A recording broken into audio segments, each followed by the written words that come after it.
মা বলল গয়া, আমি শুনলাম গোয়া। এই মা না, তোর জামা কাপড় সব ভালো করে গুছিয়ে নে, আমরা পরশুদিন গোয়ায় যাব। ওয়াও, আমরা পরশুদিন গোয়ায় যাব। মা খুব মজা হবে, তাহলে সবাই মিলে আমরা গোয়ায় যাব।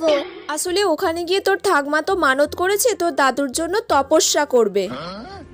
ঠাকমা দাদুর জন্য তপস্যা করতে গোয়া যাবে? মাথাটা তো খারাপ হয়ে গেল নাকি? তোর যা জামা কাপড় আছে সব গুছিয়ে নে। ও মা, আমার সব গোছানো কমপ্লিট। বাবা, গোছানো হয়ে গেল এক্ষুনি? কি কি জামা কাপড় নিলি? 3টে ওয়ান পিস নিয়েছি, 2টো শর্টস নিয়েছি, ব্যাস এইগুলোই নিয়েছি।